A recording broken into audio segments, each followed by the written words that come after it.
Collective is a group of like-minded people from all around the world at different stages of their guitar building journey. You can join us over on our forum to seek advice or share tips on guitar building processes, materials and tools, or just to share your builds. On YouTube, we have a regular podcast of guitar building chat where you can join the live stream or watch back on past episodes. Our Instagram page shares posts of members' builds and links you direct to their accounts. And for those of you on Facebook, we've got a private group that you can join, share and chat along with. The Guitar Builders Collective is a welcome and open space for all, so do pop by and say hi. Great, hello people. Good evening. Hello. Welcome. I can see we've got a few people in the chat. For those of you that are watching it in the future, when it goes live on Thursdays, we have a live chat so people can ask questions along. And in fact, it was in the live chat a few weeks ago when I was asking who would you like as a guest that many people suggested Sean, who's with us today, down there. Hi, Sean. Hello. I'll show in a minute. But we've also got Mark and Arran here, there, who you'll recognise as regulars, and Dave below. But I briefly said to Sean off air that one of the reasons people suggested him is the Guitar Builders Collective originally formed from a group of people that had met through various things, but I think mainly the Great Guitar Build-Off that Crimson ran, first of all in 2020. So people met through that, and then there was an ongoing sort of WhatsApp group or Instagram group, and I became aware of them via their forum that existed, and I spoke to some of them via YouTube in the comments, etc. And then there's an Instagram page that's come up. There's a Facebook group which has become really active recently. So a lot of people are here because of the Great Guitar Build-Off that sort of brought us together as a group. But then along the way, we've collected lots of other people. And Sean was one of the people that took part in the initial kind of Great Guitar Build-Off during lockdown, where it was unofficial and people just building along.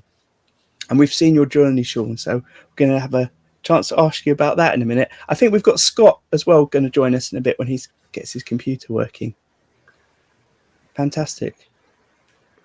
So Sean, before I even start that, lots of people when they're on have their guitars and things in the background, but I can see your saws. What's happening behind you? So behind me here, let me adjust the picture a little bit. That's my tool chest that is really a mainstay of my workshop at this stage. That was one of my last, in fact, my last project back in Ireland before I moved over to Dorset to join Crimson. And throughout the first 2 years, probably in Crimson, that was what I worked out of until I decided I wanted to make a little bit of a workshop at home, and I brought it home. So yeah, that basically holds 90% of my tools and about 150% of the tools I actually need to do work and stuff. And then, yeah, of course, I have other stuff still in Crimson. I thought I would kind of take everything home and then, that would be it. And I'd keep the skeleton crew and work. But the work collection has grown again. And yeah, it was I don't want to say a mistake, but it's just basically fed into my tool habit.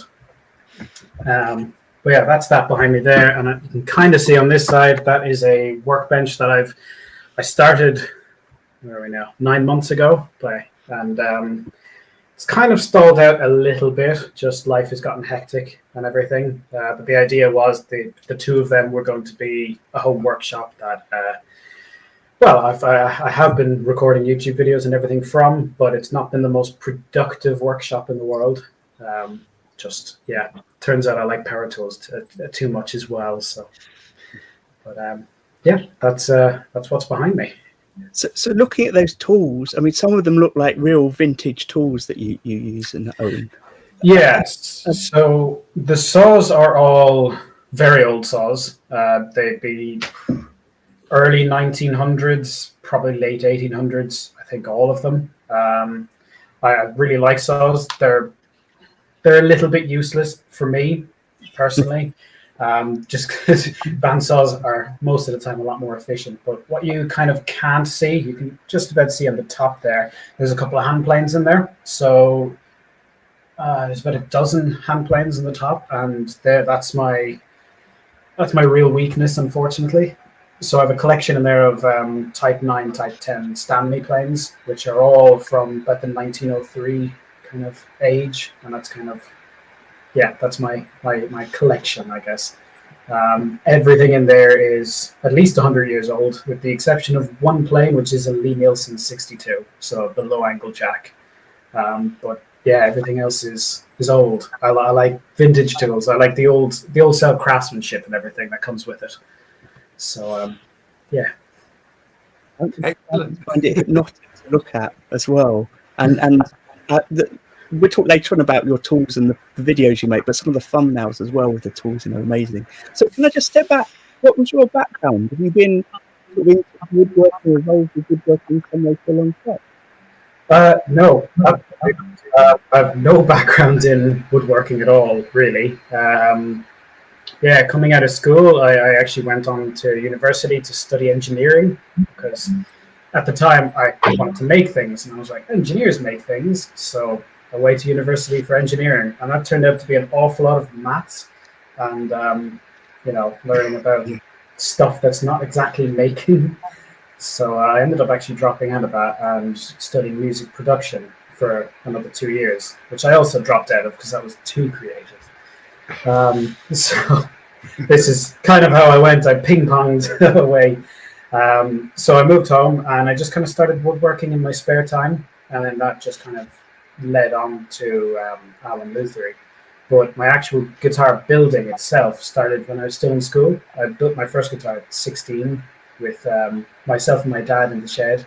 A kind of I think a classic trope, really, where we basically just fumbled our way through the whole build and got I bought a kit and I cannibalized the bits from the kit, and I took measurements and I kind of copied them and did my best, and it wasn't great, but it was okay. And then from there, so I kind of had that.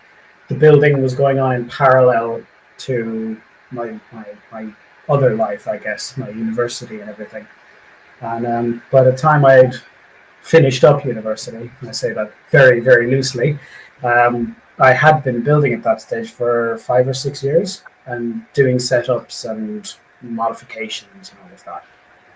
So yeah, that was when I did, I guess, establish Awen lutherie, which was 2017, I think. I had been building at that stage. Let's say 2017, I was 24, so I'd been building for about 8 years at that stage.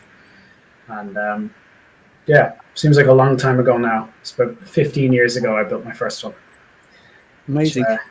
And why Arwen? What does the name come from? Well, my second name is Omahuna, which most people can't pronounce. Like 99% of the people in the world can't say that. I'd get confused when I try to explain to them that it's really easy. It's just got a silent T in it.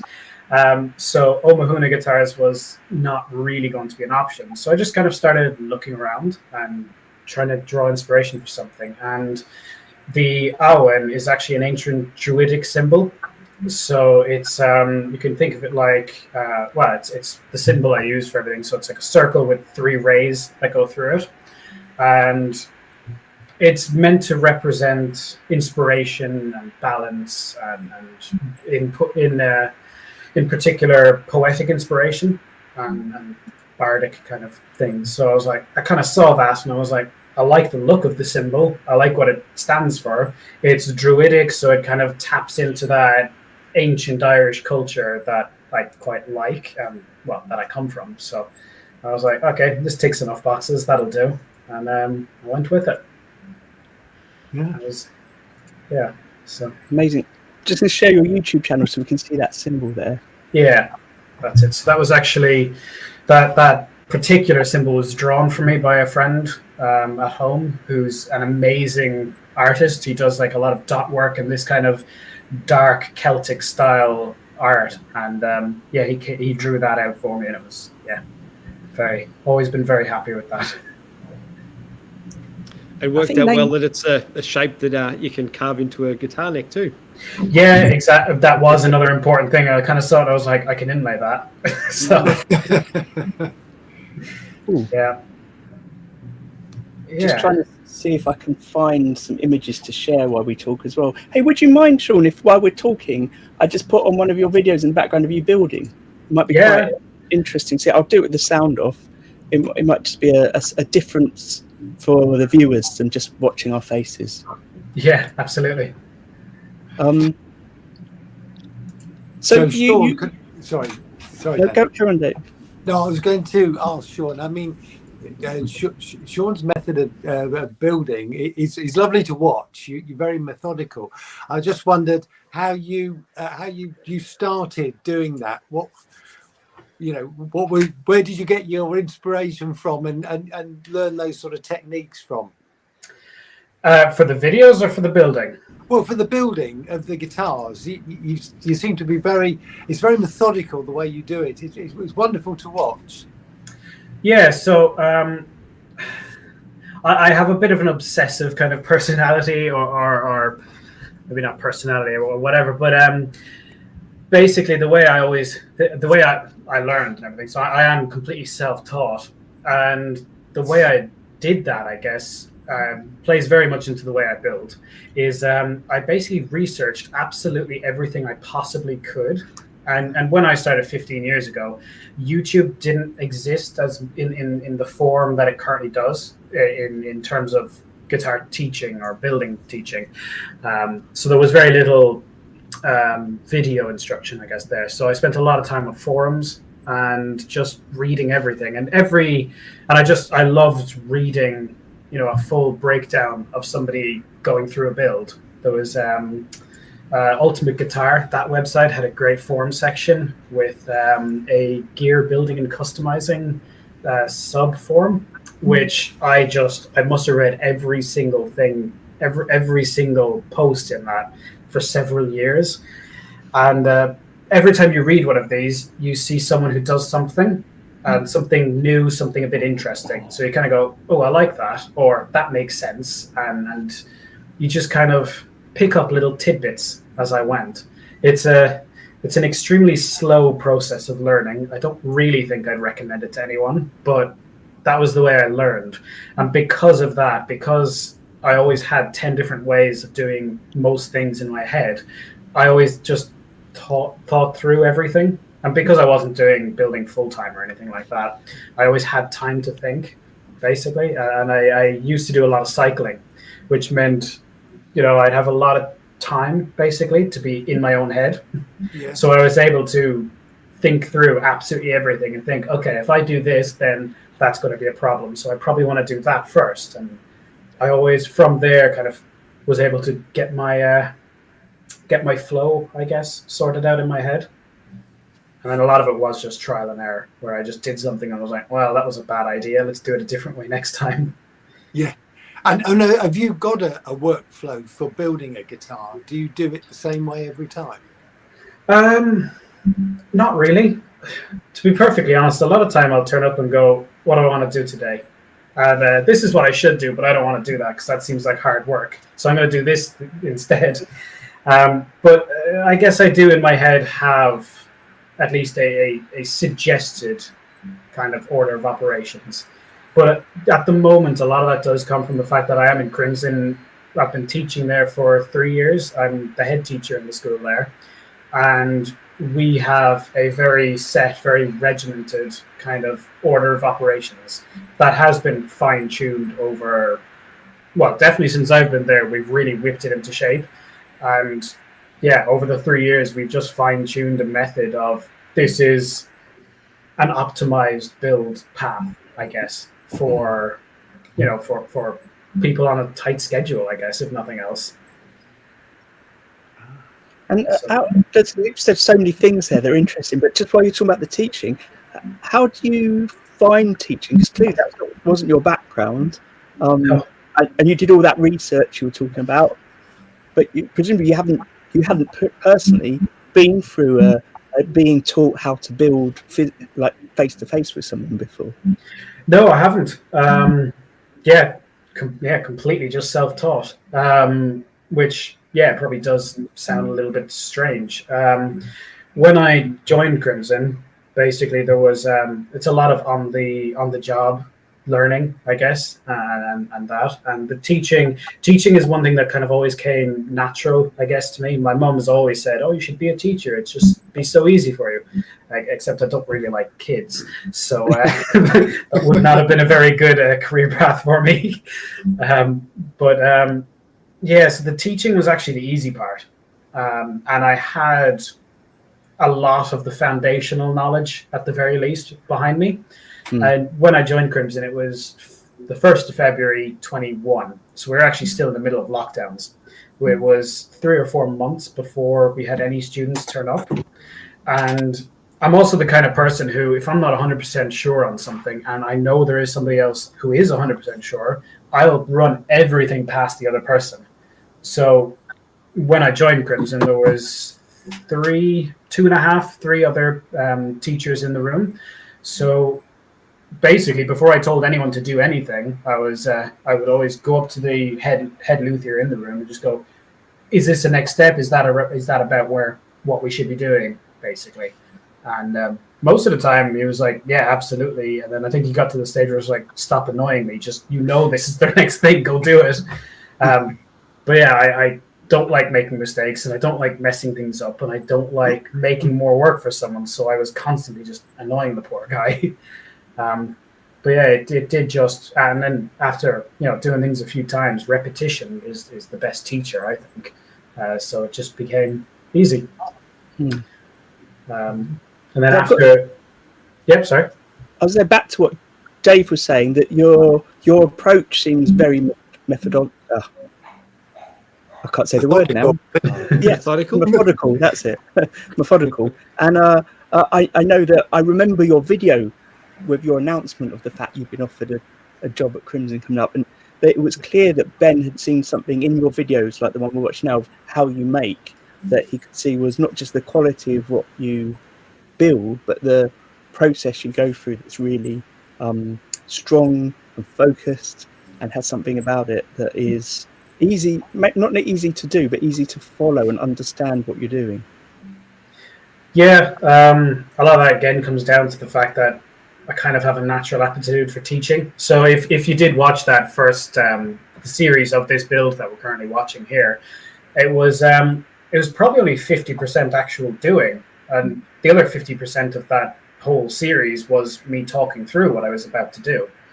And I think that was a big part of why I guess Ben and the rest of the guys at Crimson kind of saw this and was like, yeah, he would probably work, because I guess they were seeing this guy who has no teaching background. Sorry, there's a fly here in the room, and no, nothing behind me, but that they were, I guess, just happy with what they saw, I guess is the best way to think of it.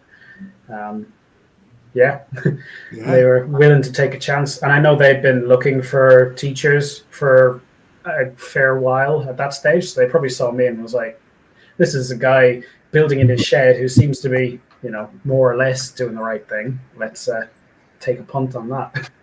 Yeah, I remember. I seem to remember at some point during that GGBO him saying something about, specifically about your instruction giving in videos. And I didn't put 2 and 2 together to think that he was actually looking for a teacher. Yeah, they'd been looking for a while. And I know that because about 2019, I saw the job vacancy on their website. And at that stage, I was in a bit of a slump with my own business and everything. It was a bit later in 2019. No, it wasn't 2019.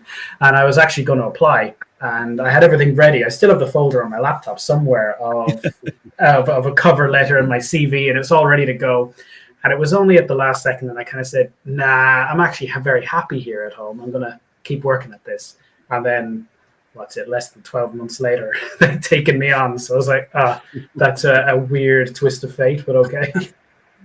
So one thing we haven't really covered is you didn't get on at engineering, didn't get on with the music production. What was it about the guitars that was right for you? I think it's the perfect balance. So for engineering, I went into engineering because I wanted to make things, and I thought that's what engineers did. And I I guess my background, both my parents went to university. My dad is an engineer, and in school there was never any question that I wouldn't go to university. That was the thing. I finished school in 2012, and 2012 in Ireland, you needed a degree to work in the corner shop. Like, it was just they put so much of an emphasis on having degrees in the country that it just I had to go to university, otherwise I'm useless, basically. So I kind of thought engineering, why not? A bunch of the other guys in my class in school, they were also going to do engineering, so I was like, yeah, may as well.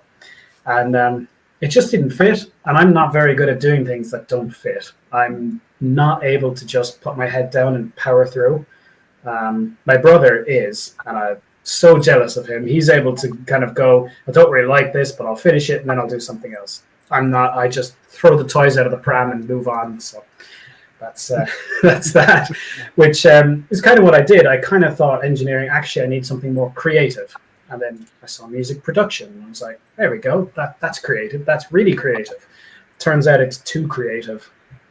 I still remember there was the assignment that did it for me, that decided for me I was leaving. It was create a track that needs to be between 3 and 4 minutes long and contain at least 4 MIDI tracks. And that was it. That was the brief. And I was like, but where are the rules? Where are the constraints? You've given me nothing here. That was it. That was that was the straw that broke the camel's back, really. And I just, I guess woodworking and guitar building, there are a lot of constraints in there.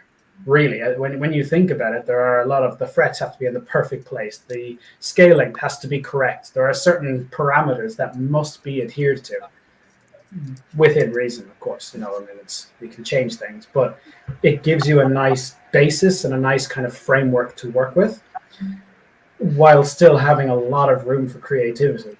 So for me, it does just offer that perfect blend of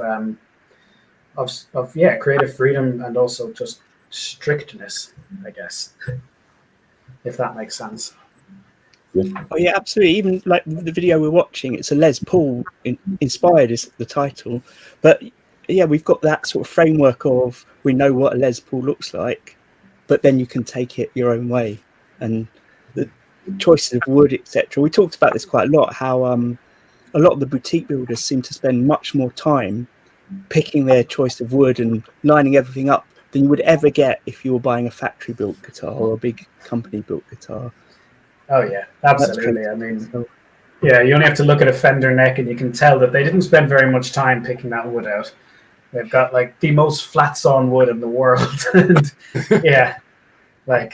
not to hate on Gibson or Fender or any of them, but the boutique builders, I guess, because we build in much smaller quantities, we're not as time constrained, I guess. It's not very what's the word I'm looking for? We don't have quotas to fulfill, so we can be pickier, and we can try different things, because as well, a lot of small builders and a lot of boutique builders are very constrained by what's available. Like for me personally, trying to get mahogany locally is quite difficult, whereas I can get a lot of other woods that are, I think, quite a bit nicer as well, and I can get them easier. I've got a local place to me, Yandles, which is about 20 minutes up the road, and their array of wood is spectacular, but there's no mahogany in it.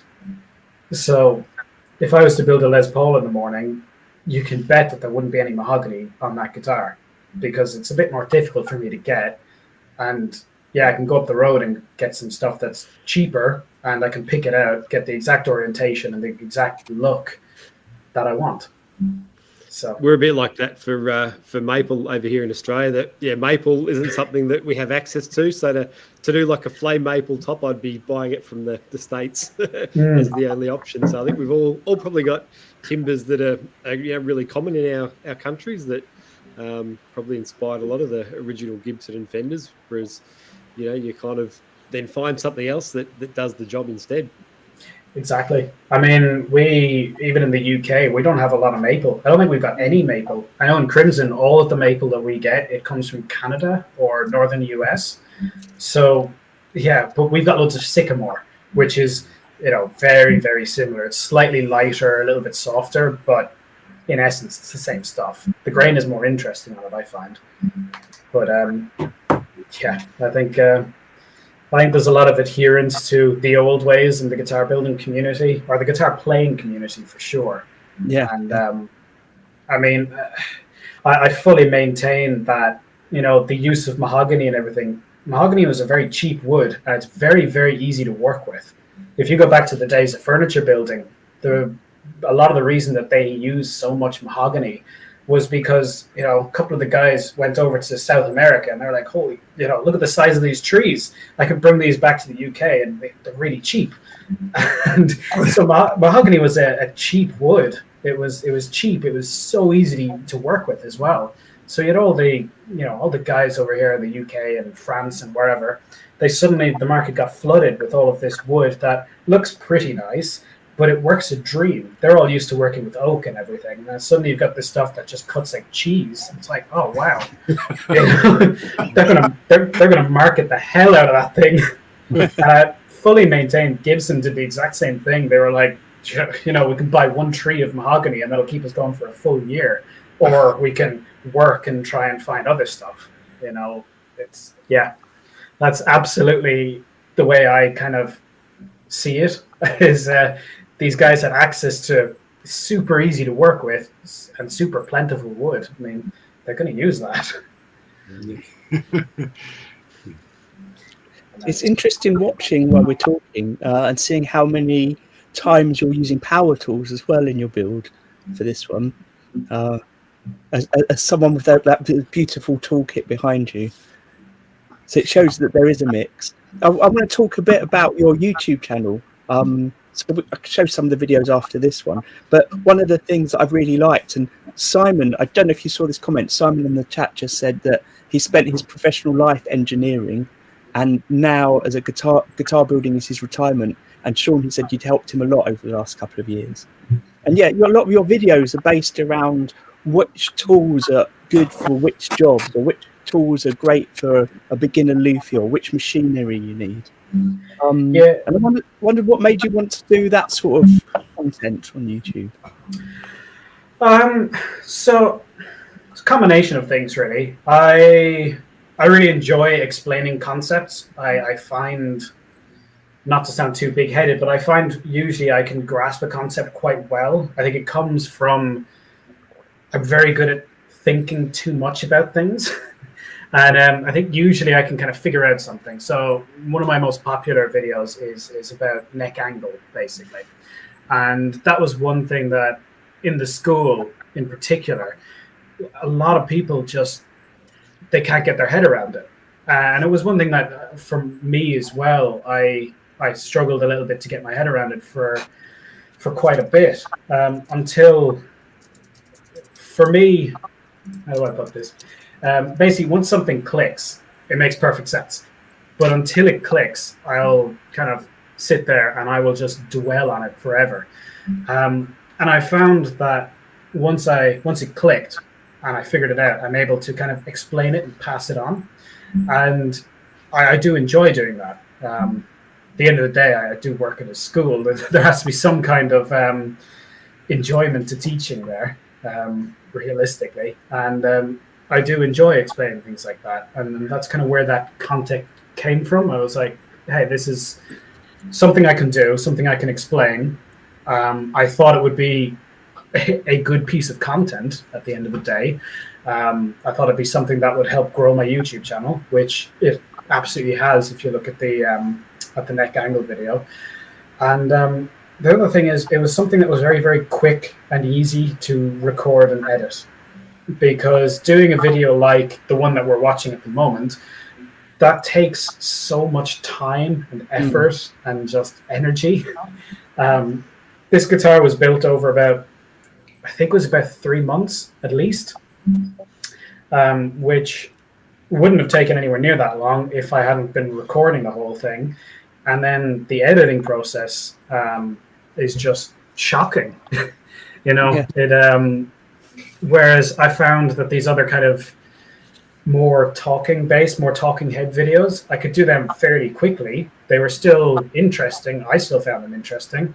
And yeah, it was kind of all came together, and I was like, hey, this makes sense. The downside is, of course, they are just talking head videos, and they can be a little bit boring, I think, at times. I'm always worried, and I'm quite aware at the moment. I don't think I've put out any kind of doing or making content in a little while. I've done a lot of talking head stuff, which I do need to address that. But it comes down to time and energy, really. For me at the moment, if I want to build something and record it and everything, it's a weekend job, which I know that's where an awful lot of people are anyway, is that it's weekend work. But difference, I guess, is my weekend workshop, if I want to build something, is my weekly workshop. I have to go to work, basically, to do it. And, you know, most people on a Saturday morning don't want to get in the car, drive a half hour to go to work. So, yeah. Fair enough. But yeah, that kind of is where that instructional content came from. Yeah, it's fair enough not to want to go back to work. I'm sure most people here or watching in the future are going to say that they would want to drive half an hour to work if it was at Crimson. But yes, it is a day job, so I understand. I know. In the chat, Curtis has just said that when he first started, he almost exclusively referenced your videos for technical details for the things you're mentioning. And Brad's just said that both yours and Scott's were the kickers, he said, for him to take the leap into building. That's great to hear. Yeah. Yep. Yeah. I do always love hearing stuff like that. And yeah, we get people we had someone, I think 2 or 3 weeks ago, came into Crimson, and I noticed they were kind of giving me a weird look the whole way through, because they kind of came in, they walked through the room, and they were, you know, one of the guys, whoever was giving them a tour, was like, oh, that's Sean, he's the head teacher, blah, blah. And he kind of gave me this look, and I was like, well, that guy's pretty rude. And but as he came out later, he goes, you're Awen Lutherie. And I was like, oh, okay, it's that kind of look, fair enough. And he kind of says, like, oh, I've watched a lot of your videos, you know, I really learned a lot, really enjoy them. Thanks, you know, my videos were apparently one of the reasons why he actually decided to come, and I think he was doing a course or signing up for a course or whatever. And yeah, I always like when I hear people get into things or get into woodwork or guitar building definitely from watching my stuff. I really enjoy that. It's nice. Yeah, I think a lot of us heard a lot of that, especially during GTBO 1, which blew me away. I never in a million years thought, you know, me thinking around the garage would, you know, inspire people to do stuff. It really floored me. Yeah, it is funny. It's I guess I would imagine an element of hey, that guy's just, you know, faffing around in the shed in the back of his garden. I can do that. I have a shed. Because I mean, yeah, that's basically how I started. I would have seen another couple of guys who were just messing around in a shed, and I was like, I wonder if I've got those tools. Hey, John, something you said earlier that kind of resonated with me. I was going to ask. You were talking about how at Crimson, at the school, you basically optimized the processes for the students because it's such a short term that they're there. And I'm kind of curious about that. So, like, what specific processes did you guys identify that you're able to actually exclude or shorten? I'm kind of curious about that. So I guess we need a bit of background here. When I started in 21, it was a little bit of a free-for-all in Crimson in the school. There was a lot more focus on, you can do whatever you want. Just turn up and we'll make it work. And that was a bit of a nightmare, to be perfectly honest. Not that it was a particularly bad thing. I don't want to talk anything down here at this stage. The guys have been running the school for years before I turned up. But around the same time that I started, a couple of months before, another guy, Ricky, started. So if anyone has contacted the school in the last couple of years, they would have gotten through to Ricky, and he would have helped with the planning and helped figure out what course and when they want to turn up.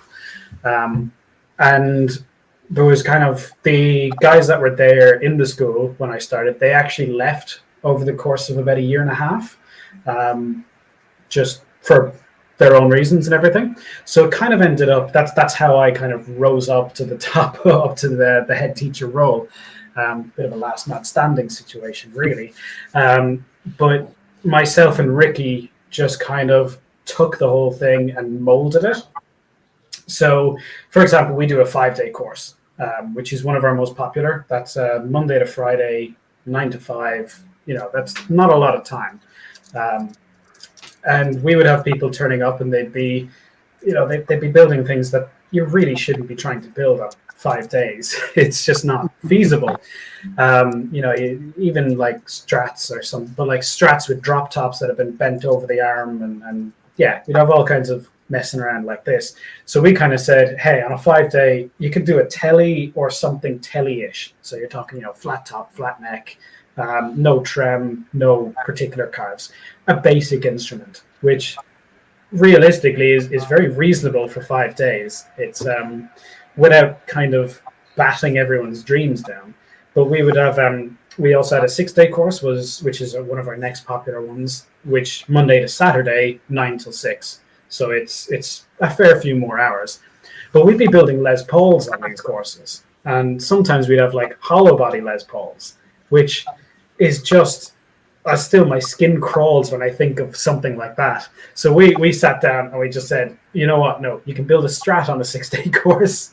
So simple things like this, where we just kind of said, that's not very reasonable, because what would happen on the courses that we were doing, basically, we'd be working through the week, we'd be trying very hard, there'd be 3 or 4 of us trying to teach 9 students or whatever, and you'd get to Thursday and you'd realize these guys are way off. Like there is not a snowball's hope in hell here that these guys get these guitars finished. So on Thursday we'd be kind of like, you guys do this little job over here that we can set you up and it'll take you an hour. I'm going to take your body and carve the top. Or I'm going to take this and do that. I'm going to carve the neck. So you ended up with a course that basically the guys who were on it weren't doing everything. We were doing a huge amount. So the stress we were under was just phenomenal, really. And the guys were happy at the end of the day, but the amount of stress that we were going through, and we were kind of saying, if I went and did a course and I did half of the work, I'm like, it's not exactly what I wanted.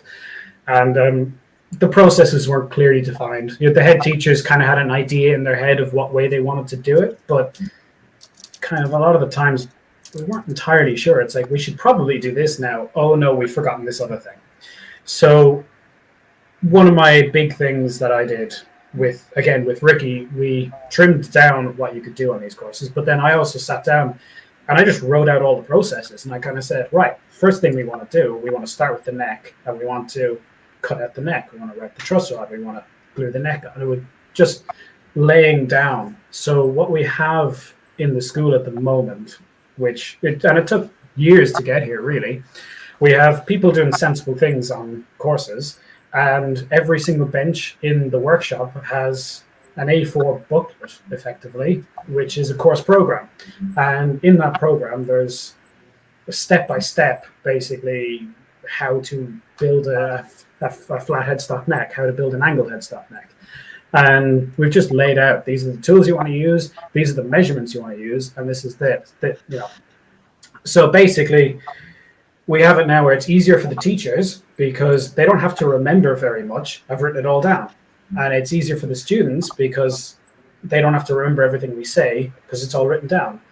And everyone finishes on time. Everyone has a much better time. Everyone does everything.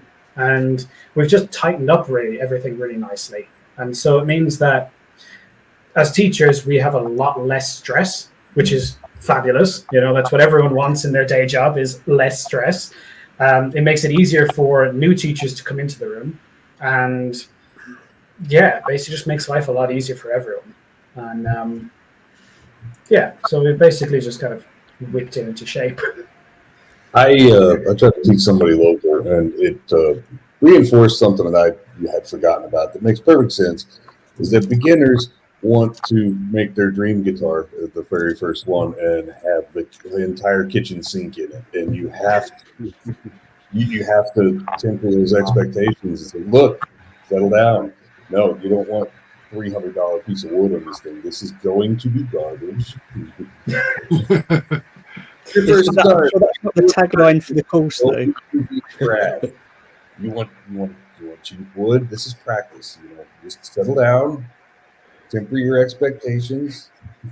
Your dream guitar is a ways down the road. It seems that everybody goes into it with that expectation. This is going to be awesome. I mean, that's where the excitement comes from. That's and you don't want to squelch that, but yeah. So having a nice structure that constrains the possibilities would be a great way to do that. Yeah. Yeah, absolutely. No, we still, to this day, we do get people who go, I want to build this. And it's like, oh my God. And yeah, and you're kind of like, what experience do you have? Oh, nothing. I work in IT. It's like, oh, Christ. So, yeah, but yeah, like you say, everyone wants to, because especially if you're doing a course, they're not cheap. To pay for, I don't know what our prices are. I have no idea. I have nothing to do with the sales in Crimson.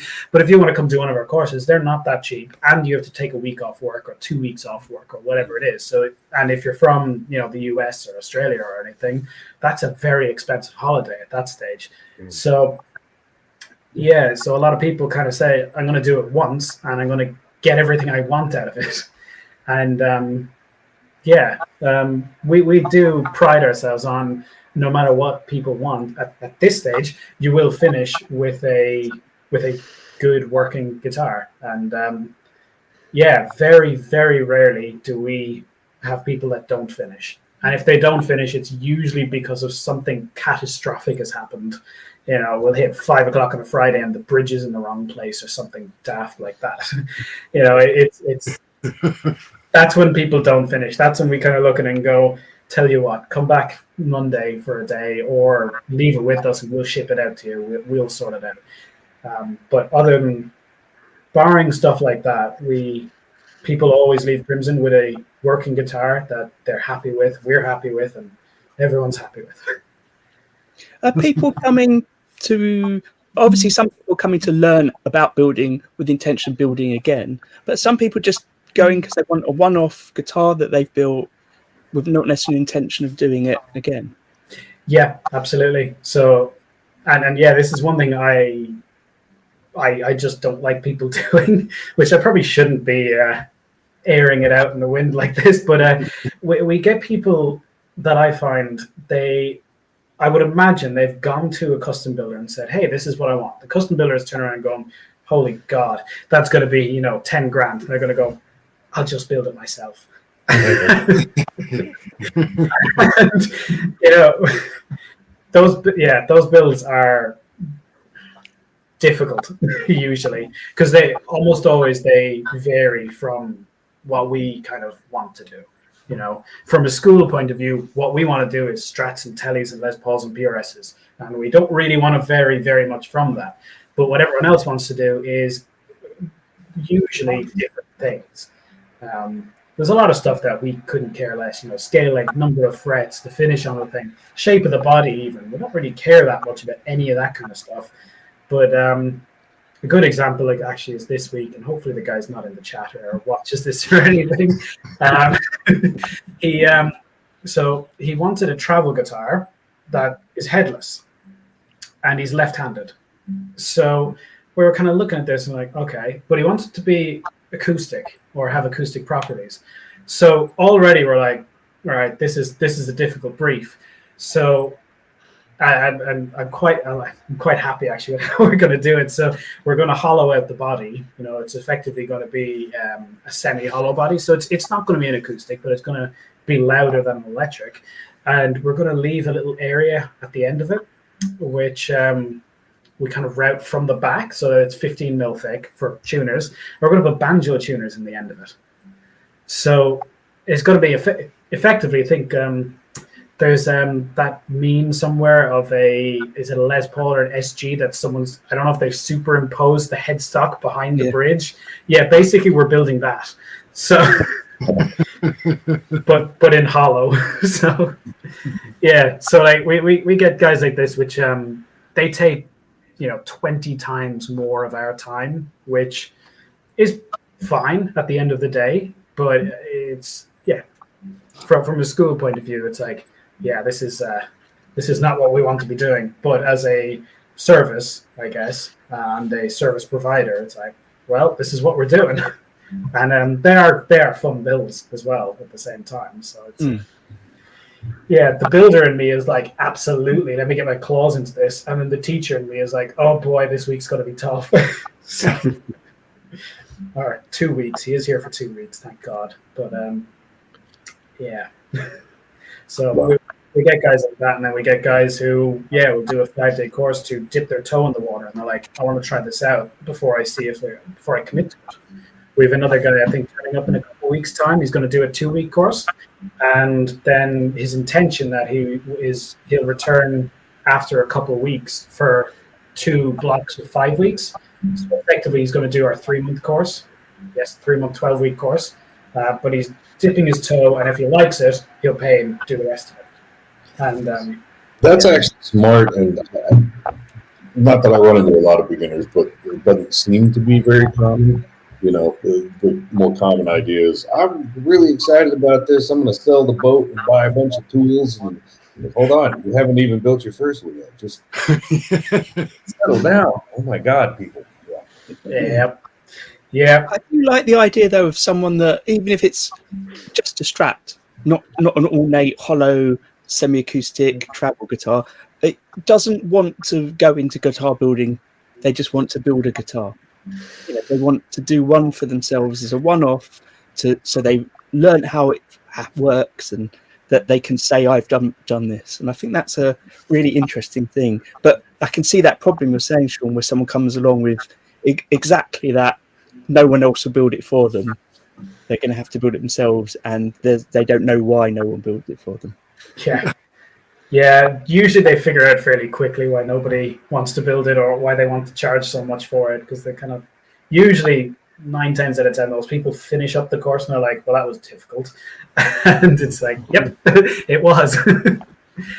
And but at the end of the day, for they are something fun. like that, Sean, like when you get that builder in who has a left-handed travel guitar, it's got 2 weeks, you have your written material. Do you have to rewrite something? Do you have an itinerary or game plan that you actually put down on paper for him? So there are 3 of us currently in the room that are the mainstays, I guess. So we have sat down and talked at length about this guitar. We kind of have a fairly good idea of what we're going to do. A lot of it's very standard. Like when you think of it, the neck is just a headless neck. That's easy. It's fretwork and carving it. That's easy. That's fine. It's going to be a bolt on because it's a travel guitar, so that's easy. The body itself, it's basically a semi-hollow Les Paul, but with a flat top. So that again is fairly easy. The only real big difference with this guitar is that little section at the end, which is not going to be hollow and is instead going to be routed from the back. So that's the way we always approach stuff like that. We break it down and go, okay, the brief is a nightmare, but once we break it down, it's actually, a lot of it's fairly standard. So we'll just follow our standard procedures with this, and it's not going to be shockingly different from any other standard guitar at the end of it. From our point of view, we always have to break things down. It's it turns, I think, me in particular, I get I'm just a total cynic at this stage, and it's, I always feel bad, but someone will talk to me, oh, I want to build this, and it's amazing, it's going to be this and that, and I'm like, mate, that's just a Telecaster. They've gone, but it's not, it's completely different. I'm like, no, it's a 6-a-side flat headstock, it's a 25.5-inch scale with 21 frets, you've got dots on the fretboard, and it's a slab body. I mean, that's a Telecaster. But it's not.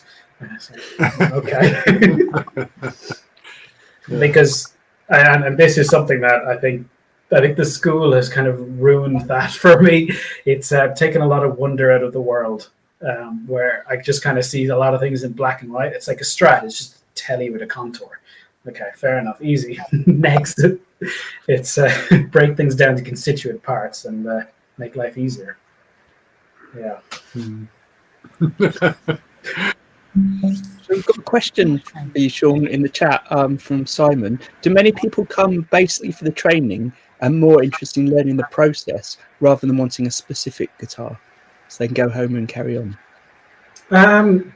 Yeah, so we probably get a 50-50 mix. We get a lot of people, 50% of people do want to come learn the skills and everything.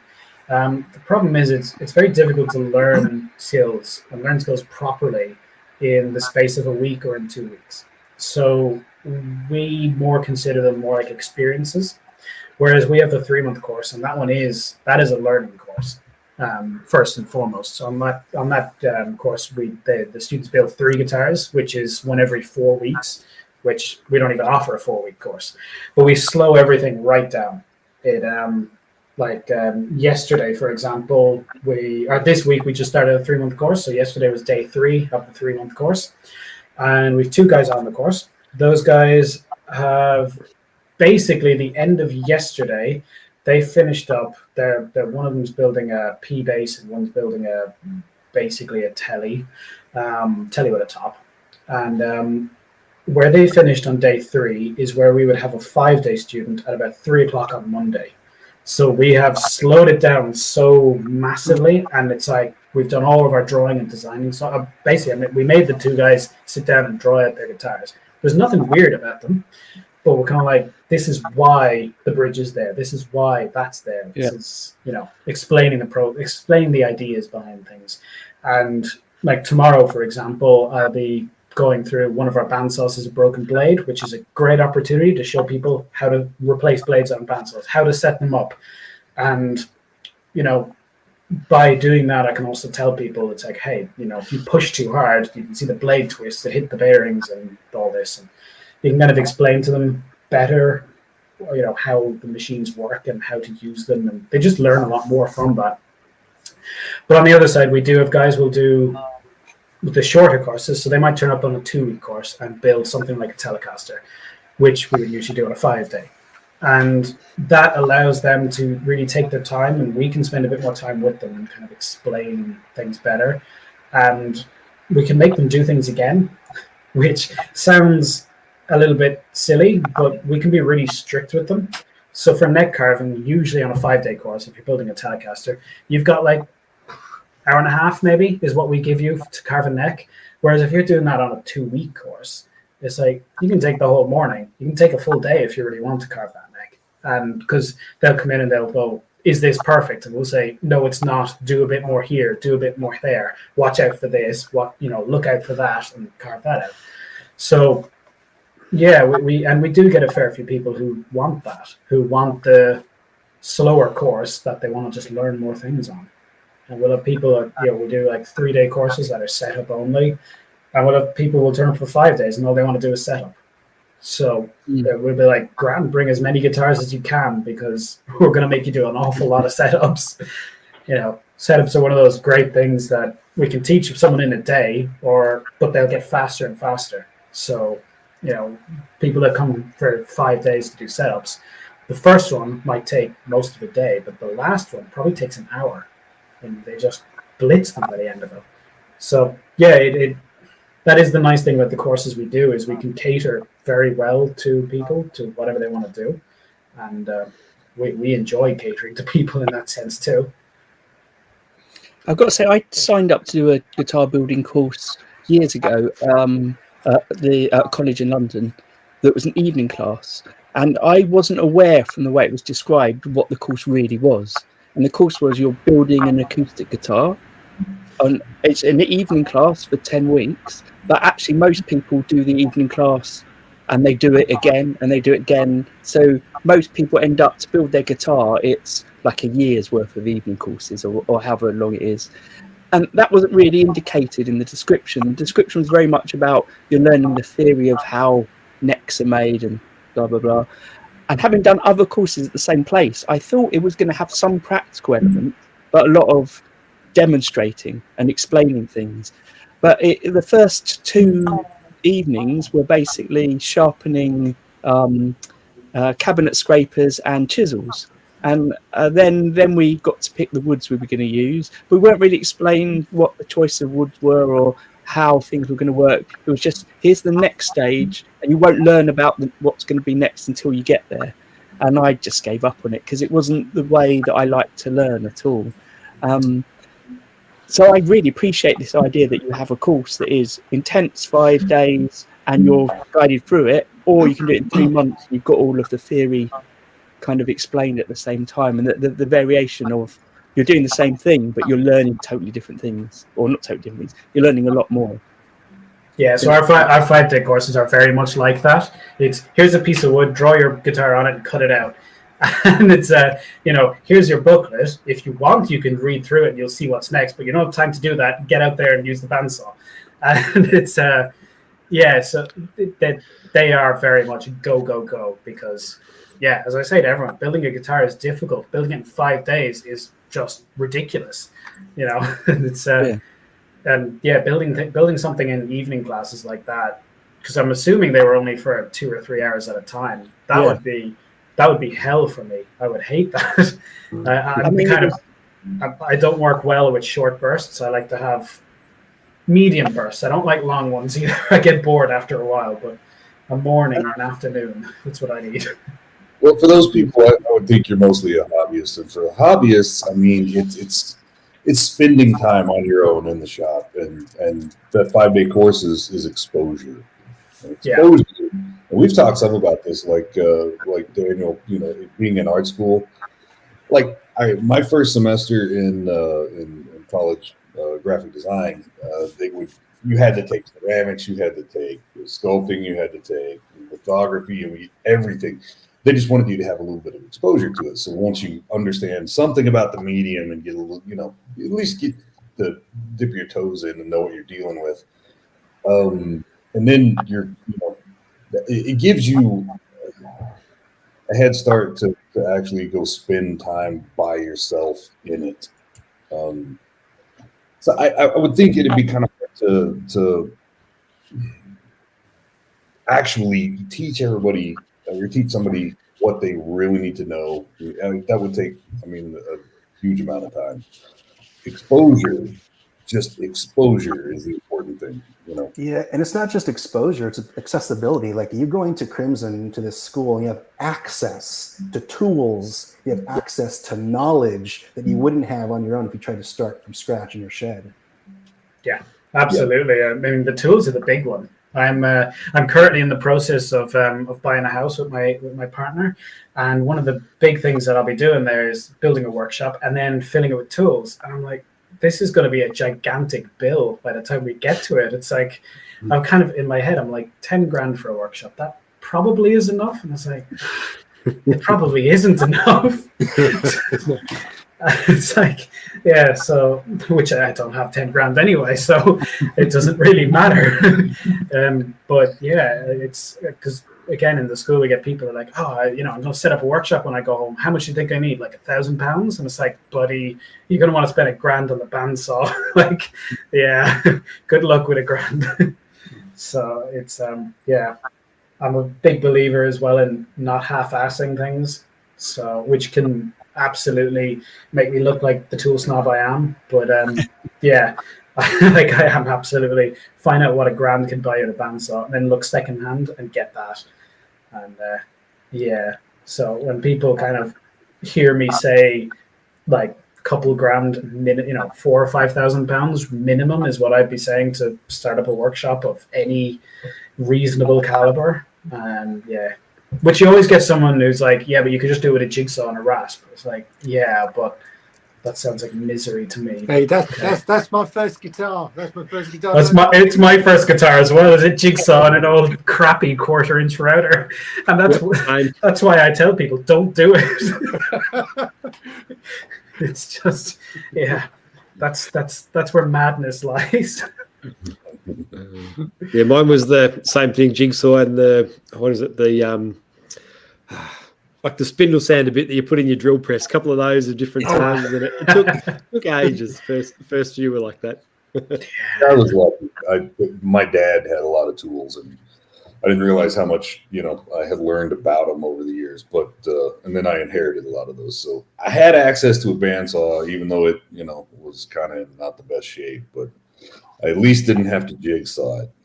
Because I've watched people jigsaw a body on video, and I'm like, oh my God, why would you even try? Yeah. Yeah. Jigsaws are a nightmare.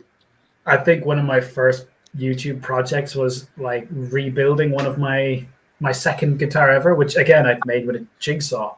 And I think at that stage I hadn't bought a sander at that stage. So I had like a hand, because my dad had a couple tools, the jigsaw, little trim router, couple of sanders, and that was it. And that's what built that guitar. And like one of the first things I did was like, oh, the shape of this is janky as hell. So I took it over to my spindle sander and I sanded it. And you know when you can see it exposing fresh material, and usually on something with right angled sides, you'd think the material would come off in one big strip around the sides. No, it was just like, it was so wobbly and awful. It was just shocking. And it was like, yeah, that's just a jigsaw right there. But yeah, there's a couple of basic tools that I think everyone should have, and it's jigsaw is not one of them. Yeah.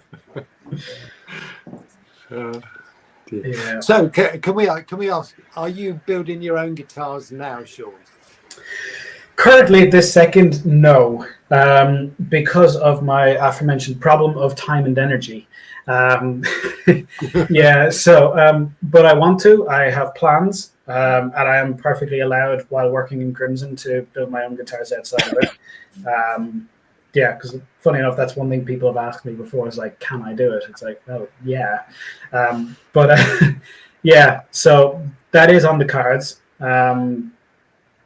Yeah, currently I'm struggling to find, that time, mainly, the time and the energy. So yeah, as I said, I was buying a house, which it needs to be renovated. So that is just so much time. And I'm also looking to get into making tools, because I started this idea about a year ago, more than a year ago now, because we're halfway through this year. So about 18 months ago, where, yeah, basically I want to build some tools. I want to build some small hand planes and stuff, which has annoyingly turned into another business venture that I want to pursue, which I, again, don't have time and energy to bloody do. So yeah, basically I need to clone myself about 4 times, and then I'll be happy. But yeah, I think once I have the new workshop set up at home, I'll be able to do things a lot more sporadically, I guess is the word. Because currently, a lot of times it hits 5 o'clock and either I have to go home for something, or I want to go home because I'm tired. And the problem with that, with work being my workshop, is once I leave it, I'm not going back, because it's a half hour away. And, I know people in the US and Australia be like, it's only a half hour away. You'd sneeze and you'd make that distance. It's fine. In the UK and in Ireland, it's like, if it's any more than 10 minutes, it better be damn worth it. So yeah, so once I get home, I've nothing. That was the idea behind this workshop. And then I was like, but the things I want to do, I need like a mill, and I need a lathe, and I need bandsaws, and I need this. It's like, well, that didn't work out very well.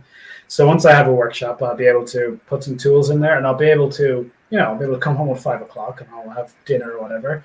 At 7 o'clock or something, it's like, you know what, I'm going to go out for an hour and a half or 2 hours and do some work in the shed, or in the workshop. I must not call it a shed, because then it's faffing around. It's pottering if it's in a shed. It's work if it's in a workshop. And kind of annoyingly for the guitar building, I have made commitments for the tool making. So it's like, well, crap. Now that's that's gone up in the list, and now I've got to actually do that. That's annoying. But yeah, again, once it's a bit more accessible to me, and I say that tentatively, I guess, because it is very accessible to me. I'm just lazy. But once it's more accessible, I will be making more guitars, because I really want to build one for the last. I just see the comment there from Gothrider turning into the ideas. Oh no! Yeah, I was going to say the tool making did. Lead us down the route then. Yeah, exactly. No, I'm fully aware. I'm fully self-aware of this. Yeah. Yeah, see, I get all these ideas like this is a good idea, and it is a good idea. It's just not when you kind of take into account that I work a full-time job. It's like, oh crap.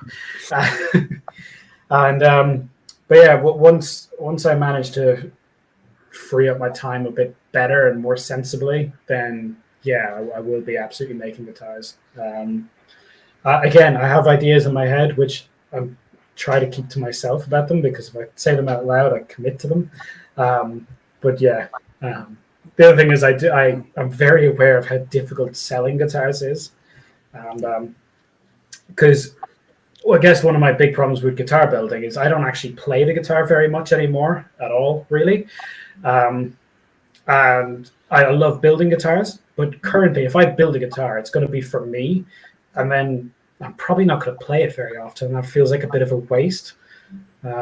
So it's a bit of waste of time and energy and materials and that poor guitar, which now has to live on a wall somewhere. So yeah, ideally someone will, message me on Instagram and be like, "Hey, will you build me a guitar that you like to build?" And I'll be like, "Okay." Yeah. So yeah, that's the dream really. Once I get to that stage. I think that's probably the dream for most people who get into building guitars. But yeah, have them sold before you start building. That's the aim of the game here.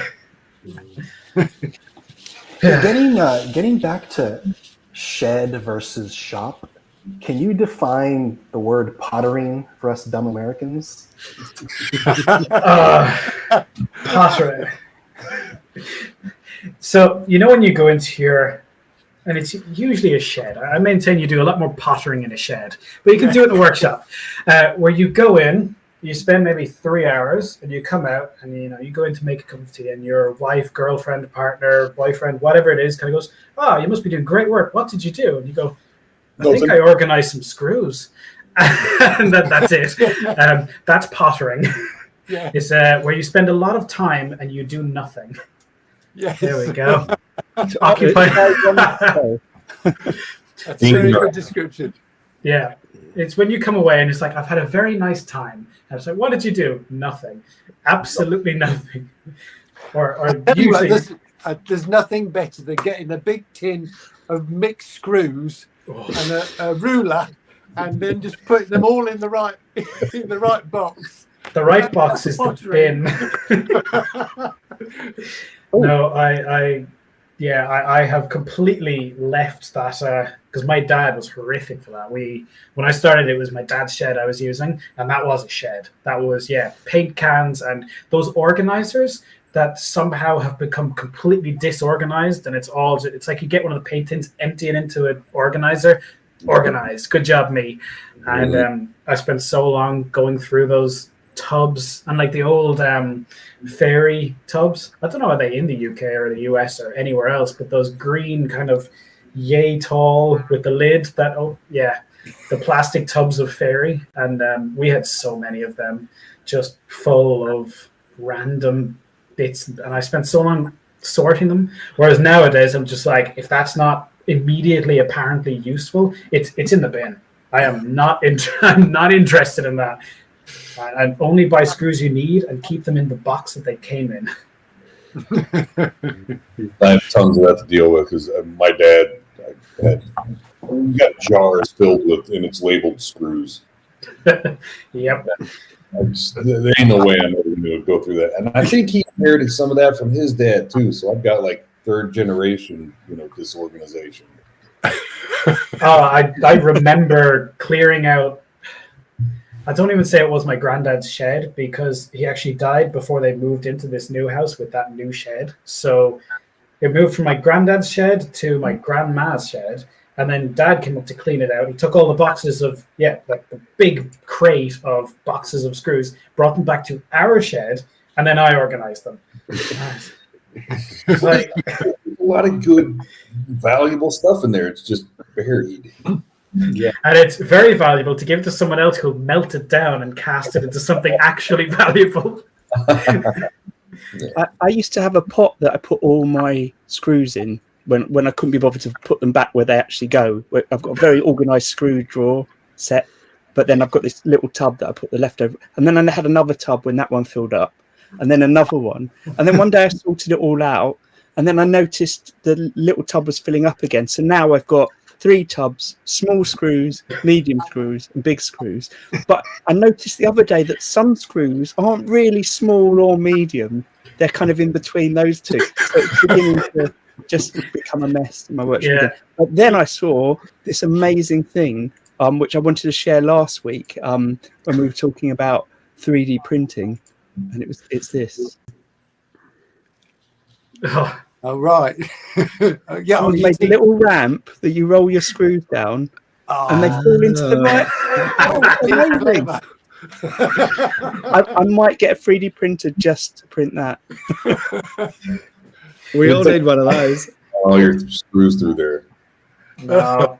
In my mind, if it's not important enough for you to stand up and put it back where it should go, just put it in the bin. It's not important enough to you. And that's, that is just the line I now take with all of that stuff. I don't have the patience for sorting bloody screws. Wish I was one of those people with the mental fortitude to just commit to that, but I'm a pack rat. Oh, I am too. Don't get me wrong, but I'm a very lazy pack rat. So I've just become more and more self-aware and just been like, I'm not going to do it. Were you? Because we lost you for a minute, Mark. Were you here for the definition of pottering? No, I wasn't. Oh no! Stinking around. Okay. Yeah, basically. I would say, because Sean, you mentioned earlier when you used to have your bike ride, and it was a good time to think things through. Before I moved to this city, when I was living in London, it was an hour walk to my workshop.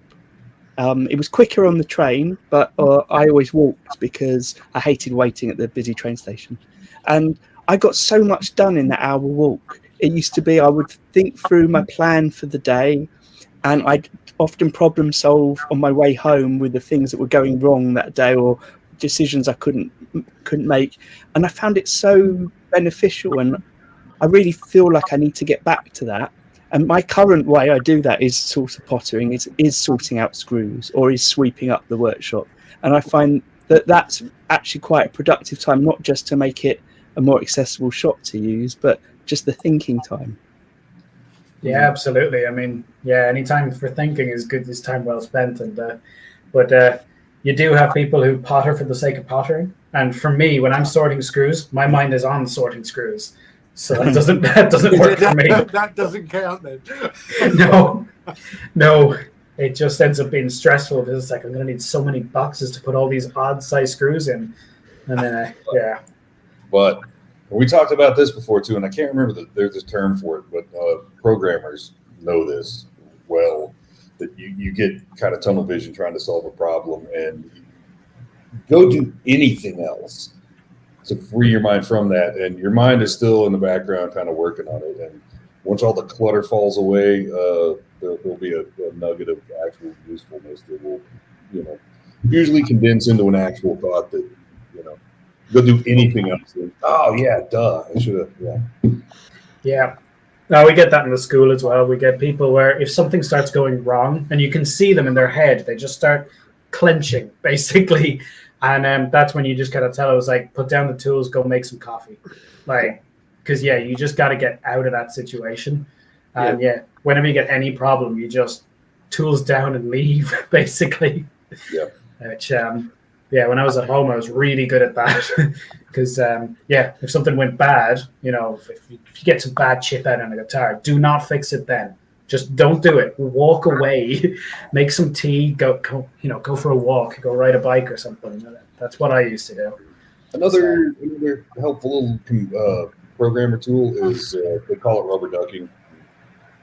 Which how it got that name is ridiculous, but we just soundboarding. Trying to explain the problem to somebody, it forces you to put your thoughts together and bring things back around. And, Yeah, absolutely. That's a fabulous one, actually, that most people forget about or don't think about. When I was at home, so I worked at home and I lived with my parents, and my dad worked from home as well. So we fairly often I'd be in my workshop working away, and next thing the lights would flicker. I'm like, what's that? Dad's at the door. And he's just come up and he sits down and he just starts just verbal diarrhea because something's gone sideways in his work. And I'm sitting there and I'm listening, and I have a clue what he's talking about half the time, but it doesn't matter because like that it is. No, you talk it. Yeah, you just need somebody to nod and smile and keep listening. I have a fantastic boss, and she doesn't have a clue what the hell I do, but she knows that. I'll come in and just bleh, and she doesn't even know what I'm talking about. But she'll, yeah, oh, wow, well, what if it's me? And let me do the work, and in my head, like, now I see it. I know what I've got the answer. I do that here as well with my girlfriend and I. We do exactly that, where I'll come home some days and I'll just unload. She doesn't know who the people are. She doesn't know half of the things, and I don't give her enough information. She doesn't have a clue what I'm talking about. And she sits back and goes, that guy sounds like an idiot. And I'm like, he is an idiot. And it's like, you're right. Now how do we fix it? She's like, could you just do this? And I'm like, no, that probably wouldn't work, but this would. And I mean, I think at this stage, she just throws random thing, she gathers enough information to make something that sounds like a coherent kind of thing. Sometimes bad ideas are really helpful because you're like, no, that wouldn't work because, well, now I'm starting to actually think about the parameters and this could work. Yeah. Sometimes bad ideas actually do help. Yeah, and she does the same. She works with farmers and like grants with farmers and stuff, having a clue for most of that thing. But she'll start again complaining about this thing or that thing, and I'm like, why don't you just do this? And she's like, well, because that's stupid, but this could work.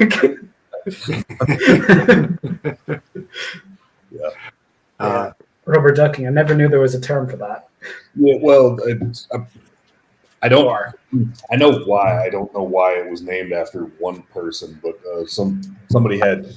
The idea is to have an object that you can tell the story to, and somebody happened to have a rubber duck for some reason. It's so much better to have somebody to dump it on, and because they're actually listening, and so you have to really put your thoughts together and try to explain it concisely and get the gist of the problem across. But I haven't tried it with an inanimate object, but supposedly that's remotely helpful. I can imagine just getting quite frustrated with the inanimate object. It's like, why won't you talk back? You're useless. Something, you stupid duck. You have no good suggestions. You don't even have bad ones. Yeah. I wonder if the internet's a way to do that. Obviously, we've got forums. It's not instant, like a conversation with someone really there. But I wonder if doing a kind of YouTube live when I'm stuck in my workshop, just hoping someone else is there to comment or just to get it out. Maybe then I'll have a. But forums really aren't, because that's you're expecting somebody to actually come up with something for you with the answer. Yeah. Oh yeah. That's, you do see those questions in forums where someone's like, "I've just sprayed my guitar and this has happened. What should I do?" And the first person that answers gives you the worst advice you can ever do. They're in a panic, and you can see they've gone away. And then a few comments later, they said, "I just tried that thing you said about putting hydrochloric acid over the guitar. It doesn't seem to work." Yeah, well, and that's the only time forums are actually useful is when you find somebody else's thread that's been there for years. Yeah, you scroll down and you see, so all that didn't work. Now what? It's like, okay, so don't do that. Gotcha. Yeah. Yeah. The problem with forums is it's all text based. You can't, because a lot of times if somebody talks at you or to you, you can probably figure out if they're an idiot or not. And then okay, don't listen to them. But if it's all just text based, it's like, yeah, I'm going to listen to Metalhead 666. Yeah, he probably knows what he's doing.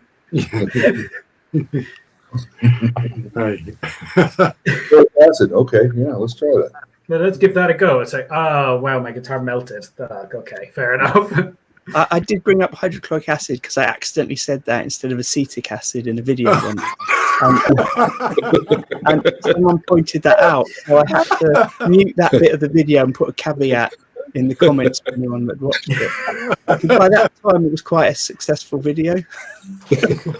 Oh boy, isn't the acetic acid? Yeah. Sorry. Well, I'll tell you what. While I've got all you guys on there, let me ask you about nut files. What's your advice on nut files? Because I'm thinking I really should buy myself a set, but they're absolute fortune, and I just wonder how everybody else does it. How many guitars do you have to do? It's much better. It's much easier with a good set. Yeah. How many guitars? Well, it's a few a year, but Get the good ones. Early on, I tried 2 or 3 different relatively cheap options, and they weren't really options. They were useless. Yeah, I've gone down the tip cleaner. That's one that you go into any Facebook group and you go that exact question. They go, get the tip cleaners. They work perfectly. No, they don't. They don't. No. And then I went and found I think an Amazon special. I still remember this. I'm still salty about it. They're about 20 odd quid, and I was like, yeah, I'll get them. They look about right.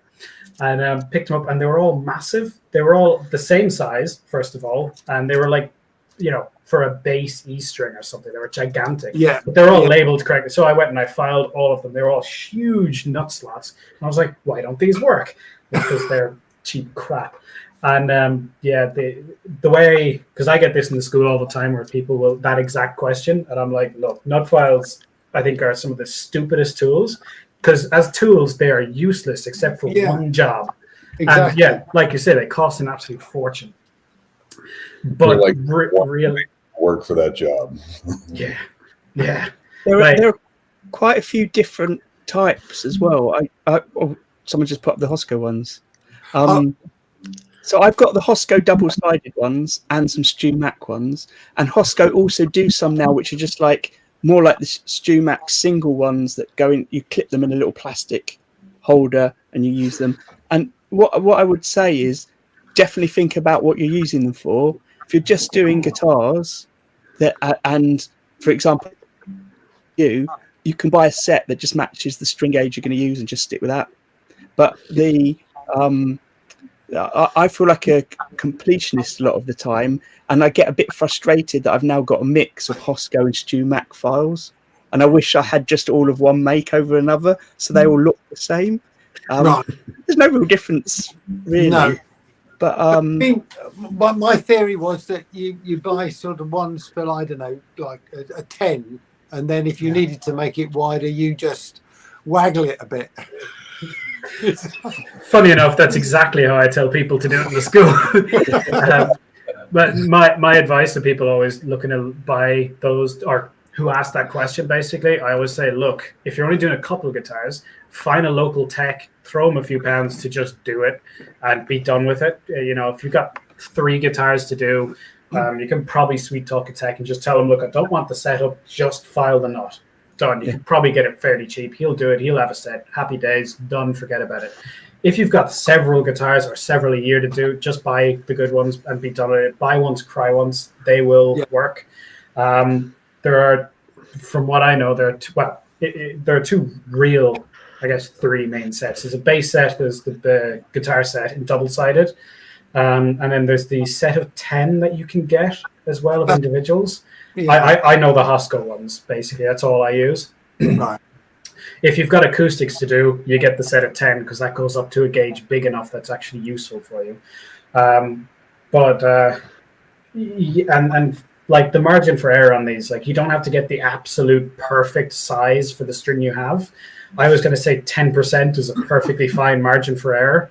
If you've got a 16 gauge file and you've got an 18 gauge string, that's going to be absolutely fine. Like, don't worry about that. And if it's a little bit too wide, fine. That's not going to make a difference unless it's twice the size it needs to be. But if it's too small, so again, if you've got a 16 gauge file and 18 gauge string, wiggle the file a little bit. Be sloppy. And as long as you're not horrifically sloppy with it, it's going to be fine. But for nut files, just buy the good ones, do it, and you'll be happy. That's it. Okay. you're gonna waste your money, and I think you're gonna be quite sad if you go for cheap ones. Basically, it's gonna take so much longer. The job's not gonna be done as well, and it's just not worth it. And you can start with 6 and then, buy a few more as, you wind up doing a phase. Yeah. I've got the StewMac ones that I use, and I just bought the set that, matches the string gauges that I use. But every time that I get something from StewMac, I think, I'll just buy like one more just to increase the set for bigger strings. And I'll look at the price of them individually, and then I just go, nah, I'm using the 6 I've got, and I'll just make it work. Yeah, that's where it gets tough, Aaron, because like when you're working with like drop tuning, low gauge strings, baritones, basses, you got to get all those really fat files, and it sucks because it's really expensive. Yeah, definitely. I've got to say, I'm not. I don't have any affiliate links or anything like that with StewMac, but since Arran told me about the fact that he also, obviously not in America, buying from StewMac and using their StewMac's thing where you pay a certain amount a year and you get free shipping. What I've discovered is, and I've had to switch off emails from them because I just kept buying stuff. They regularly have sales on, and there's certain things that I bought way before I needed them. I didn't need them at the time. There are things like I think I bought some bass nut files. Didn't need them at the time. They were on sale. I knew I'd need them at some point. So I bought them when they're in the sale, and it seems much more reasonable doing it like that. And in the UK, if you're buying anything from America, I think it's £130. If it's under £130, you don't pay VAT when it's shipped in. So the thing about StewMac is I've never put a big order in after the first time I did that and had to pay tax. So every other time I bought stuff from them and hadn't had to pay tax on it. So it works out with their sale quite reasonable. Absolutely. I definitely do the StewMac membership or whatever it's called. And I did it when I bought my StewMac fret press. So it's this huge, heavy iron arbor press, right? And the shipping was going to be just crazy. But I tacked on the membership, and the membership was cheaper than the shipping. And then I get now free shipping for the year. So it's like, it's such a great deal to do the StewMac membership, here in the States at least. Yeah, no, it was the same. The shipping for my first order from them was £10 less than the membership was. So I was just paying £10 for the membership. And then after that, I was getting discounts and the sales and free shipping. It made it all worthwhile. So Dave, they're probably going to be a Father's Day sale for StewMac, I would assume. Yeah, well, I'll look out. But I was always worried with StewMac about the import taxes getting done with a big bill. But that's fair enough. Yeah, if it's I'll check. It's under 120 or 130, I think. I think it's 130. I think I remember reading that somewhere as well. Because that was always one thing that I was terrified about as well, was whenever you buy things from abroad, it just, you get shafted with taxes. Yeah. So that doesn't happen for us here. We don't pay like any import tax on anything that comes in, but I just have to remind myself that that tax isn't built into the prices on StewMac like everything here in Australia. So in Australia, the sales tax on anything you buy is built into the price that's on the tag. So I kind of sometimes I get excited, think, it's cheaper at StewMac, and then I add on the 10%, and it's like, that's right. But they often have the 10% sale, so I know that when they've got the 10% sale, whatever the advertised price in Australian dollars is what I'm going to buy, which is I normally just wait for one of those to come up. I used to do the StewMac deal, but it's been a while since I really needed anything from StewMac. I pretty much just shop around, and when I need to buy something that I'm going to buy online, whether it's StewMac or there's a couple of Australian luthier supplies, so whichever one's going to be the cheapest for me for the same part, that's what I do. Yeah. If you don't do StewMac, I think they really stick it to you on shipping too. They make it more expensive than I think it should be. There are lots of places. There's a few British companies that make luthier tools, and obviously Crimson does as well. So you can shop around, but there's just so much in one place at StewMac. Yeah, you're limited with the files, though, aren't you? The nut files. There's only quite a few, aren't there? There's a few of those. There's not many. Yeah, but lots of places sell. Like even when I got my Hosco files, I think they were from Crimson. So lots of places sell the other make stuff. And someone mentioned the Music Nomad system, which is out now, which seems pretty good. Right. Oh no, the Music Nomad ones have that plastic surrounding the file, and then I heard just anecdotally that when you're filing, you can't see what you're doing because that plastic. Oh yes, yeah, Gets in the way. Oh right. Gets in the way. Yeah. No, I've seen those. Yeah. Yeah, I think I saw them as well, and I kind of saw that exact thing, and I was like, nah, don't like that. And I just immediately, I hate not being able to see what I'm doing, and it's just, no, it's an absolute no for me. Yeah. Especially on something that's so small. Yeah. Yeah. Just, yeah. Everyone works different ways, though. Yeah. Yeah, absolutely. Well, thanks, guys. No, thanks for the help. But I think you're right, Sean. There's certain tools that there's not worth going cheap on them. And as you suggested, if you're just doing one or two, getting someone else to do it for you it seems like a viable option, I guess. Yeah, absolutely. If that's a possibility. I mean, it's not always. I know when I was back home, there were no techs in the area, so I didn't have a choice, really. It was, buy the files or don't cut the nut. So, and I suppose when you think of it, the two parts of the guitar that the string is actually touching, when one of them's a nut, you kind of want to have a tool that's going to get it, as right as it should be. The two bits. Yeah, of exactly. The string, Yeah, exactly. It's one of the bits you kind of don't want to cheap out on, really. Which is, yeah.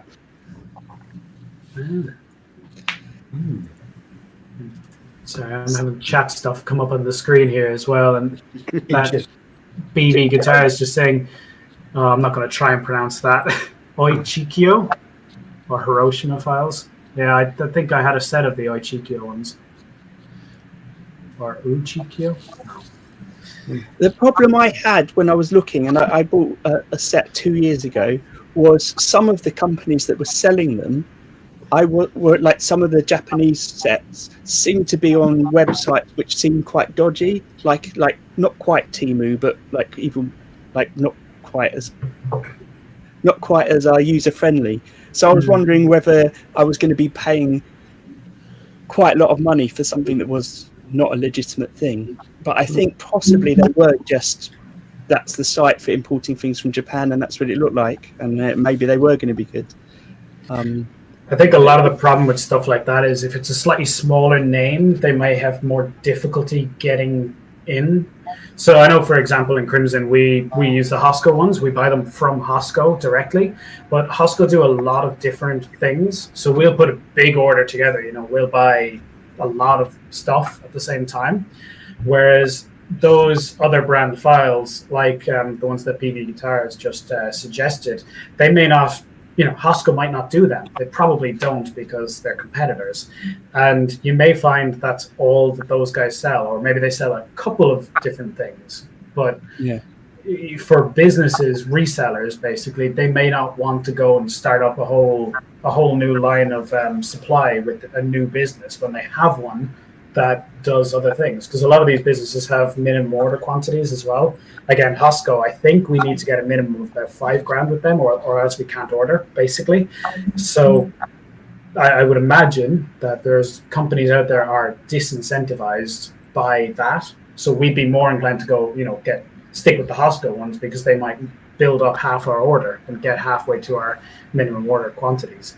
So that's probably, I would imagine, why we, for example, don't do those other files. Or the Music Nomad ones either. The Music Nomad probably don't offer enough things to us to make it viable to sacrifice our other supply line, as it were. Yeah. Oh, fair enough. Smash it. I am just guessing with that, but Chris mentioned Fisher Price toy, Fisher Price tool. I presume you're aware of Fisher Price in America. The kids, So I remember once being on. I used to buy. I still often, when I'm buying things, start with Amazon because it's like a good search engine for shops that are selling things. So I needed a new power drill. I knew how much I sort of wanted to spend. I wanted a cheap thing, just something small. So I did a search, put the images up, scrolling through the images, opening up different tabs of ones that I might look at, and then I went through, and some of them were Fisher Price not Fisher Price, but the Bosch or whatever do their own range of kids' toys. So they've been somehow accidentally listed with the real things, and they look quite convincing when they're a little thumbnail. I felt really stupid when they were bigger. At least you didn't order anything, I hope. Because that would be cheap. That happens in our house. We sometimes order things and they don't come up as you expect. They're miniature versions or something. The problem of targeted advertising that I keep falling for. I'm trying to think what it was. There was something, one of the prizes for this year. I ordered a file, and God, when I got it, it was tiny. I mean, itty bitty tiny. And I'm like, what the hell? What am I going to use this for? To trim my nails? I mean, it was. I think it was an Iwasaki file, but it was. I mean, maybe a 1/4 inch wide, tiny little thing. What the hell am I going to do with this? I wonder, is it? One day you'll find the perfect use. It's not these ones, is it? Maybe. Because that's only about 10 mil wide. It might have been smaller than that, honestly. Okay.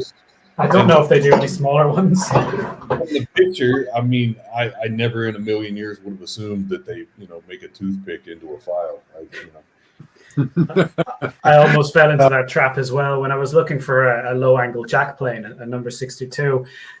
Looking around, I found this Veritas one, and I was like, oh, that's a really good price. And it was on a buy it now as well, and I was like, oh, I might go for this. I'll go for it. And if you're not aware, Veritas do a range of miniature tools. Which, so the plane that should be that long was that long. And thankfully I did notice, because it was like suspiciously cheap, and I was like, I think it was £40 or something, whereas a low angle jack should be about 300. So I was like, there must be something wrong, and I was just delving in a bit deeper, and it was only in the background of the picture I kind of saw something for scale, because it was all taken on like a worktop. I thought I saw like the corner of a letter or something. You could just see the letters on it, the letterhead. And I was like, oh, wait a minute. That's tiny. So I did dodge a bullet there. I'm going to have to go, unfortunately. So it's been a great chat. Thanks, Dave. I think maybe we should call it an end there anyway. But thanks, Dave. See you soon.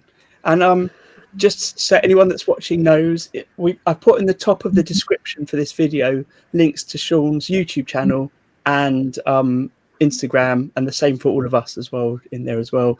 And there's also a link to the playlist of the Guitar Builders Collective chat. So it's got the past 44 episodes and the next few that are lined up. So next week we're speaking to someone called Andrew who works for Jackson Guitars. Ooh, all right. There's been a bit of chat about that in the. I'm obsessed. My new obsession is Jackson Guitars now. Yeah. That should be interesting. That'd be nice to get a good insight into a proper production setting as well, because they pop out a lot of guitars. They're like the first custom shop Jackson, I believe. Oh, really? Yeah. Mm-hmm. That'd be pretty cool. I We remember had seeing Jesse on a few weeks ago talking about working for Gibson, and that was quite eye-opening. I imagine so. I saw on one of the Facebook groups I'm in a little while ago, someone posted a picture. I wonder, is it this guy? It'd be funny if it was, holding a Jackson, going, oh, just built my first Jackson. And the comment section was hilarious. They were just like, guys just annihilating the poor guy. Were like, build your own guitars. You should put your own name on it. Be proud. And, down there goes, I actually work for Jackson. And I was just looking at this. Because I started off and I was like, oh, why the hell has he put, Jackson on the headstock? Like, why? It's one of my gripes. And reading through the comment section was just hilarious. They were just brilliant, like assaulting the poor guy. But it was like, actually, I'm an apprentice in the master shop. It's like, oh, okay. So wow. be funny if it was that guy. Yeah, I'm not actually sure. It's a friend of Corey's, so I'm not sure what his or someone Corey's met. I'm not sure exactly what his role is for Jackson, and he also makes his own guitars under Nitro Guitars with a K, Nitro with a K. Great. So thanks again, Sean, and thanks again, people that recommended that we contact Sean. So if you've got any suggestions of anyone else you want us to speak to, let me know. Yeah, and see you all next week. Yeah, thanks for having me, and yeah, Good fun. The Guitar Builders Collective is a group of like-minded people from all around the world at different stages of their guitar building journey. You can join us over on our forum to seek advice or share tips on guitar building processes, materials and tools, or just to share your builds. On YouTube, we have a regular podcast of guitar building chat where you can join the live stream or watch back on past episodes. Our Instagram page shares posts of members' builds and links you direct to their accounts. And for those of you on Facebook, we've got a private group that you can join, share and chat along with. The Guitar Builders Collective is a welcome and open space for all, so do pop by and say hi.